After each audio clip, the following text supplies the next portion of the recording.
Hello one, hello all, and welcome to the After Salad. Great to have you here. Today I want to talk about something I've been thinking about lately, which is the fact that ever since I was young, I feel like people have always told me like, oh my god, your emotions are too intense or too much. And I feel like this consciously or unconsciously has caused me to always dampen my emotions or try to like run away from my emotions. And what I've realized lately is that I gotta move away from that and move back into feeling my emotions more fully, which is why I've been practicing something lately that I've been calling FeelingsMaxxing as a sort of a play on the looks maxing trend that you might or might not be familiar with.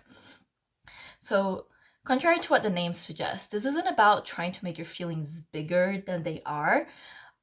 It's more about basking in your feelings. I feel like the key words for this technique, if you will, are basking and relishing. And I feel like these are words that have sort of positive connotations. One doesn't really bask in negative emotions. It's more for positive emotions, right, that you bask in, but not for this technique. For this technique, you bask even in the negative emotions. You might be sad as fuck, and then you just take a moment to just like bask in that sadness, you know? And I feel like for me, it helps me realize what a blessing it is to be alive, even when I'm experiencing things that are quote unquote unpleasant. Like, I would rather be experiencing unpleasant things, feeling negative feelings, than to be apathetic or not feeling things at all. And that's why I still take these negative emotions, these negative moments, and try to bask in them and really fill them to their fullest. It's not about trying to make your emotions bigger, but about really feeling them to their fullest. And yeah, that is pretty much it. There's really no big secret to it. It's really just you feel an emotion, you take a beat to like really feel it as much as you can. And some things to watch out for is I personally want to avoid uh, the sort of instinct to narrate, you know what I mean? Like, oh, I'm feeling sad now, and that's beautiful. And like, anytime words come in, beep, you're doing it wrong, restart, you don't want to words in. It's just about the feelings, not about labeling it or creating a narrative around it or finding it a place in the story that you tell about yourself.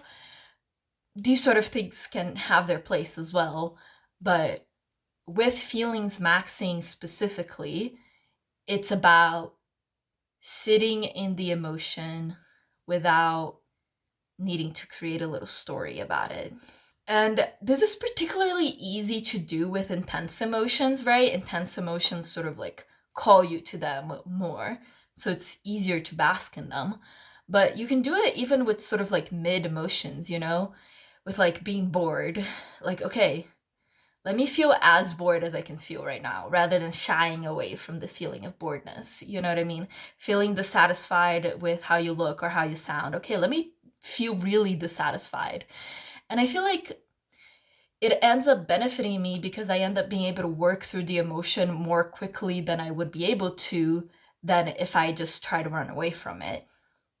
And another situation that I think this is helpful with is when you're kind of like lying to yourself. So, for example, I feel like sometimes I get up and I'm just like lounging in bed for a while after I'm awake. And that can be like a nice, like, oh, cozy wozy time, you know, just enjoying my time in bed, like making that sweet moment of waking up a little bit longer. And if it is that, then great. But sometimes what I'm actually doing is just prolonging the fear of waking up. I'm not staying in bed because staying in bed feels good. I'm staying in bed because getting out of bed feels scary. And if I take that moment while I'm in bed, and I'm like, okay, I'm so cozy, let me really feel that coziness.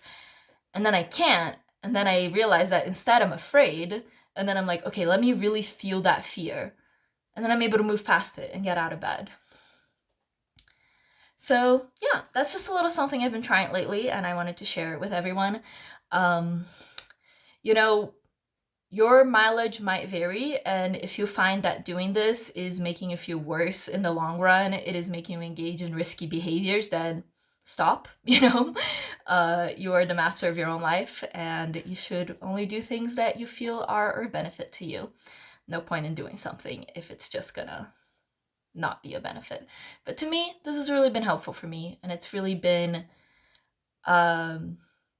paradigm shift for me that's really allowed me to be more present in every moment, and it's helped me fight against that sort of just moving through the motions sort of feeling, day by day you're just doing stuff, you're at work, it sucks.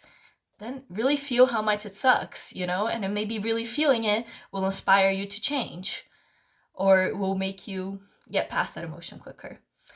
Like and subscribe. See you next time. Bye bye.